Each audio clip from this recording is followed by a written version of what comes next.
ভারতের পশ্চিম উপকূলীয় রাজ্য গুজরাটের আহমেদাবাদের সর্দার প্যাটেল বল্লভভাই বিমানবন্দর থেকে ২৪২ জন আরোহীকে নিয়ে উড্ডয়নের পরপরই একটি বিমান বিধ্বস্ত হয়েছে। দেশটির বেসরকারি বিমান সংস্থা এয়ার ইন্ডিয়ার বোয়িং ফ্লাইটটি যুক্তরাজ্যের রাজধানী লন্ডনের গ্যাটউইক বিমানবন্দরের উদ্দেশ্যে উড্ডয়নের কয়েক মিনিটের মধ্যেই বিধ্বস্ত হয়। আবাসিক এলাকায় বিধ্বস্ত এয়ার ইন্ডিয়ার AI-171 ফ্লাইটে ২৪২ জন যাত্রী ছিলেন। বিমানটিতে ছিলেন গুজরাটের সাবেক মুখ্যমন্ত্রী বিজয় রূপানী। বৃহস্পতিবার স্থানীয় সময় দুপুর ১টা থেকে ২টার মধ্যে বিমানটি বিধ্বস্ত হয়। বিমানটি উড্ডয়নের কিছুক্ষণের মধ্যেই আকস্মিকভাবে নিচে নামতে শুরু করে। প্রাথমিক তথ্য অনুযায়ী বিমানটি প্রায় ৮২৫ ফুট উচ্চতায় পৌঁছানোর পরপরই হঠাৎ নিচে নামতে থাকে।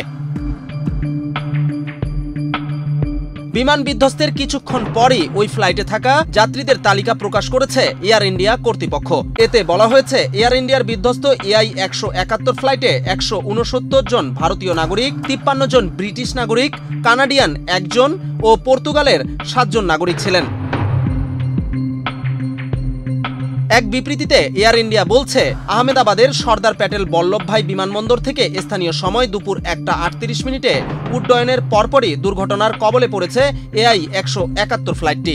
বিবৃতিতে আরও বলা হয়েছে, আহমেদাবাদ থেকে লন্ডনের গ্যাটউইকের উদ্দেশ্যে যাত্রা শুরু করা AI-171 ফ্লাইটটি আজ উড্ডয়নের পরপরই দুর্ঘটনার শিকার হয়েছে।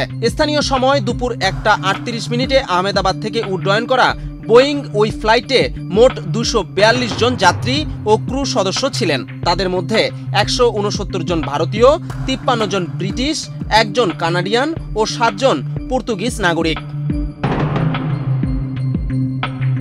বিজন কুমার, ডেস্ক রিপোর্ট, বাংলাদেশ প্রতিদিন।